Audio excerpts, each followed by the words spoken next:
Real Reviews, where we take a look at major Hollywood releases and let you know if they're worth your time, money, and patience. I'm your host, Walter Benasiak. Today we're changing things up and highlighting one of Governor State's very own student productions. The name of the production? A Beautiful View of Nothing. Joining us for the discussion is the writer, producer, and sound engineer of the film, David W. Pedersen. A Beautiful View of Nothing is an independent short film directed by Blake Labriola. The film was shot on a zero budget, relying on the kindness of others, peanut butter sandwiches, and inflatable mattresses. The movie follows Moses Beale, who lives in a world with a limited timeline. When his friends, family, and coworkers all start to literally disappear, he is left questioning the purpose of spending the remainder of his days alone. Can Moses achieve a lifetime of meaning within 5 days, or is he destined to fade away like most of those who surround him? That question and more, all addressed in A Beautiful View of Nothing. So Dave, this cast is pretty small. There's only a few dialogue scenes. What was the casting process like for you? Well, it was basically just chance and luck. And there was quite a few people that did audition. There was people who had been in stuff before. There was people that hadn't. So at the beginning, you're real excited, and after about the 15 people, you kind of just waiting and waiting and waiting for the right person to come in. I love casting because I love to hear the lines. It gives me a chance to rewrite, because sometimes you'll write something and you won't say it out loud and it doesn't sound realistic, or it sounds corny, and then you have to take it out. So we got really lucky with Pete. We got lucky with Melissa. We got lucky with Marcus.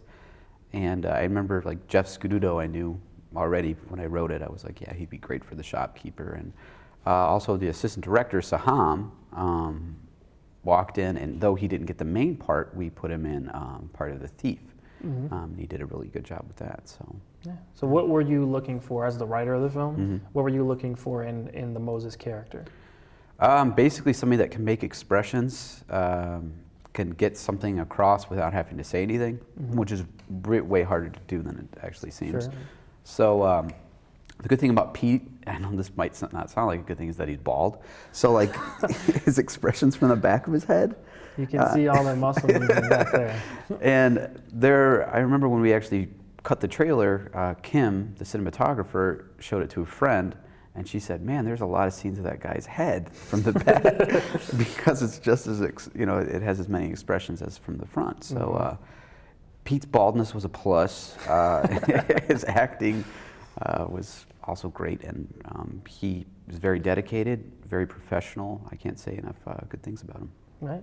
So the Sam character in the film, what was it like casting that character? Marcus was great. Marcus was great from the time that he walked in to the time that he left, and then on set. He was very powerful. It's a cold read, so he came in, that means that he reads the script there. And he just knocked it out of the park. I mean, we knew that we wanted him somewhere. We weren't sure if we wanted to go with him as Moses at first or him with Sam at first. So we did some discussing with the director, Kim and myself, and decided to go with him for Samson because he was very powerful. And it was important that Samson be powerful because, well, I don't want to give too much away, but you'll have to see the film to see why. Right. I understand that in the original script that they were brothers, Moses and Sam. What made you change up that relationship between the two? Besides the obvious, they don't look the same. They don't look like brothers. Well, I went back and I revisited it, and I think Moses really doesn't talk about his family. He doesn't talk about, in the movie, he doesn't talk about his mother, his father, any of his brothers or sisters. So I was like, well, maybe we'll just make him his best friend. But then I went back and wrote some stuff that me and a friend of mine would get together and do crossword puzzles and tell jokes and talk about, I don't know, the universe, spirituality, all kinds of different stuff. I don't know why, other than the obvious reason why we went back and rewrote it, but it gave me a chance to add some stuff in that I wanted to. So. But I don't have an answer other than the obvious. Right. Okay. Yeah. Well, that's enough of an answer, I think. Melissa Walker played Judith. Her only scene is with Moses, and it's a really, really powerful scene. You want to explain how you casted her and how well she did on set and everything? I wasn't in Chicago for the casting, but I had seen, I think, her reel. And Blake and Kim had told me that she was fantastic. And I think we videotaped her auditioning or something, or she sent in a videotape. I can't remember. Not a videotape.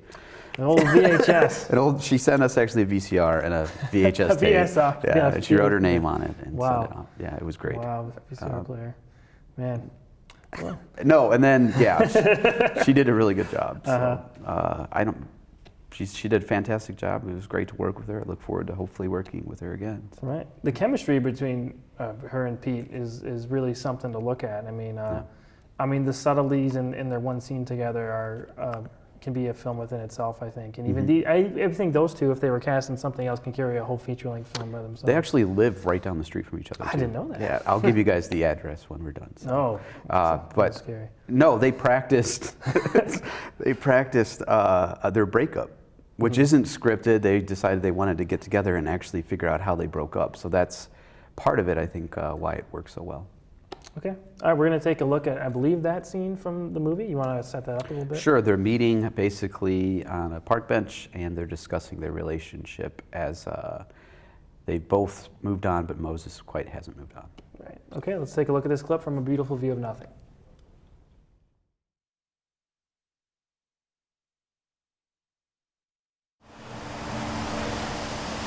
I really did love you. I still love you. I've always loved you. Moses, why did you say that? I can't say that to you. I can't.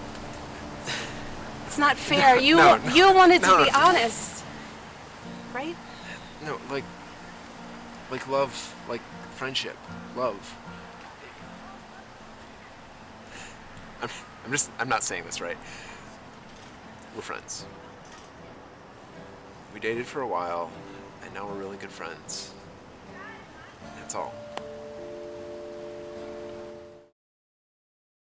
They have an incredible chemistry, and I really, it makes you even wish that there was more between those two. But yeah, I think that's a secret with writing and with filmmaking is leave them wanting more. I'm so tired of sequels that the first movie will completely be a mystery, and then the second movie just undoes all the great things that like I don't know. We were just talking about Blair Witch Project because we were talking about found footage, which isn't the best example, but then they went and did Blair Witch Project 2, which was garbage. So Season of the Witch, is that what it's called? Undoes all of the mystery.